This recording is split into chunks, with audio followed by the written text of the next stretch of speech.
Hey everybody, King of Cats here.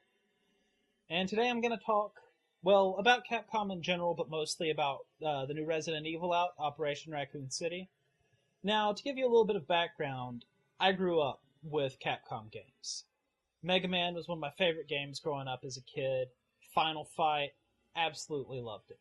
I've played 4 or 5 different versions of the game, from the arcade to the Super Nintendo to the Sega CD. And for the longest time, Capcom could do no wrong. I played every version of Street Fighter 2 they released, all like, 8 or 9 of them? And lately they've been making me more and more angry. What with them releasing Street Fighter and then 4 and then Super Street Fighter 4, and then now Arcade Edition, all the different nickel and diming that they've done, the whole thing with the DLC for a lot of games being on the disc already. That doesn't bother me as much as it bothers some other people, but it still is. I don't like it. But we're really here today to talk about Operation Raccoon City and the problems it has. Now, here's the thing. I like Operation Raccoon City on a lot of points. The concept is really awesome. Playing through Resident Evil 2 and 3's timeline and storyline, but from the perspective of a team of Umbrella operatives, that's awesome. That's why I bought it. I bought the game for the concept alone. The storyline seems okay. The cutscenes are pretty awesome, and the action is even pretty good. The action is chaotic. It feels like a battlefield. You've got zombies coming at you this way, enemy soldiers coming at you this way, and sometimes there's a boss in the mix too. And it really, in a lot of ways, does what it needs to do. But at the same time, it feels like they released it without playtesting the game mechanics. The game just doesn't feel finished. It's got really shoddy collision detection for objects. It's got really shoddy, cursor detection. Like, when you want to pick something up, it can be really shoddy as far as when you're mousing over something or hovering over something or stepping over something. When you go to revive your teammate, you can't just walk over them and get the prompt to revive them. You have to actually point your gun down and look at their body, which is really difficult to do in the maelstrom of battle that you end up dealing with. And then on top of that, the controls just feel like they don't work in a lot of places. For example, I would want one of my teammates would go down, and I would want to go revive them, because, you need all the help you can get, especially with the battle being chaotic and everything like that. But when I would go over, if there was a weapon near them or under them, if maybe I nudged the control, I don't know what it was, but instead of reviving my teammate, my character decided to pick up the weapon and drop his current one, which is not something that should be able to happen accidentally in a game anyway, especially not one where your controls really have to be tight and dead on if you want to survive.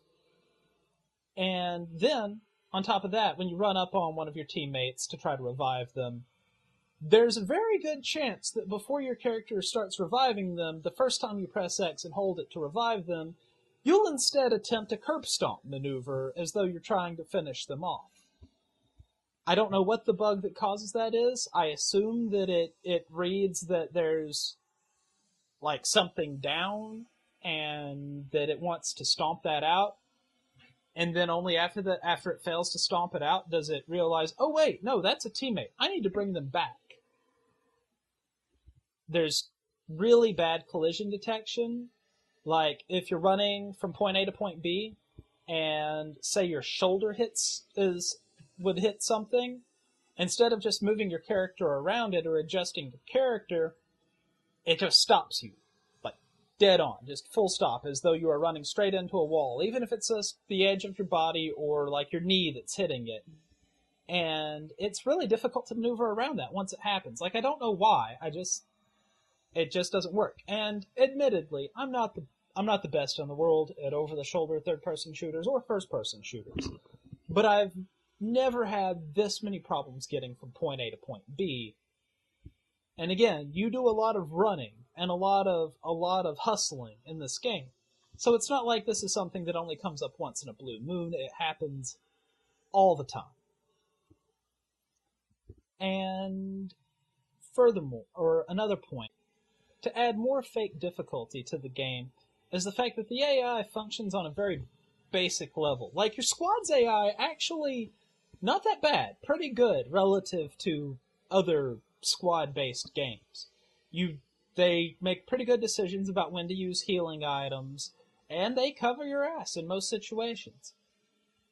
But the enemy AI is very basic. It focuses on you. If you're the only person, if you're playing single player, there's no other character controlled by a player, the enemy AI will focus on you 9 times out of 10.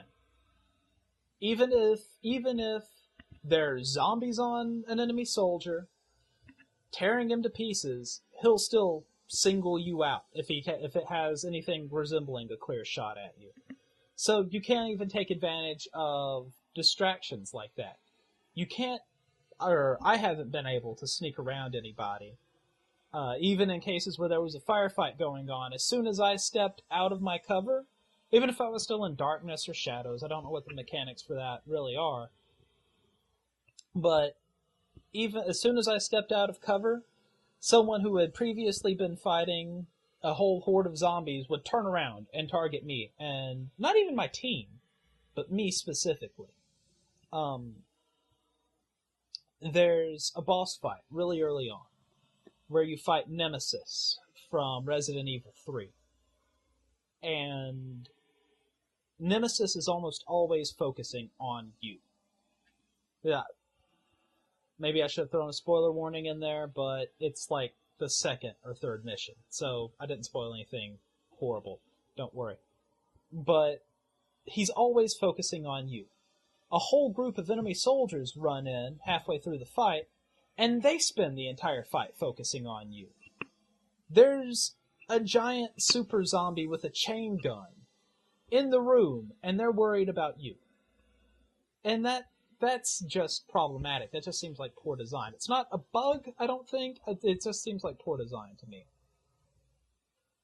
Couple that with a lot of more basic issues. There's no local multiplayer at all. Which means if I want to play with my friends, then they have to have a PlayStation 3. They have to have a copy of the game. They have to have an internet connection. And we have to be in different locations. You can't have your friends over and be like, hey, let's all get together and play through Resident Evil Operation Raccoon City. Because you can't. You can't play the game on the same machine together. And for a squad-based shooter, that just seems like blasphemy. Resident Evil 5 had it. The Gears of War games, to my knowledge, have all had it. Any game that's based on team play in the last 2-3 years, to my knowledge, has had local multiplayer. Except for the Scott Pilgrim vs. the World video game. But that had local multiplayer. It didn't have online. So that's even that one. So there's really just no excuse. Except that it's the modern Capcom.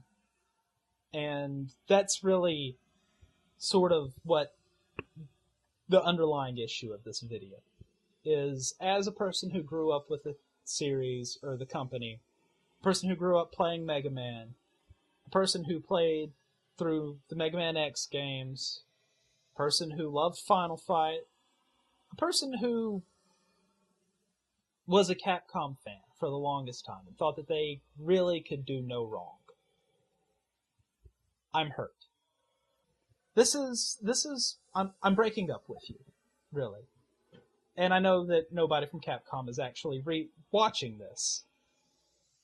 But to let anybody who does watch this know, I'm breaking up with Capcom. We're through.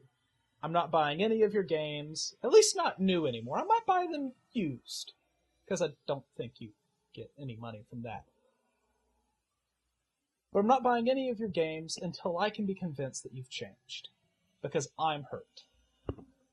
And I'm sad. So yeah, that's my review of Operation Raccoon City and Capcom as a whole, and just sort of me venting to my audience. And I hope you all enjoyed it. Have a good night.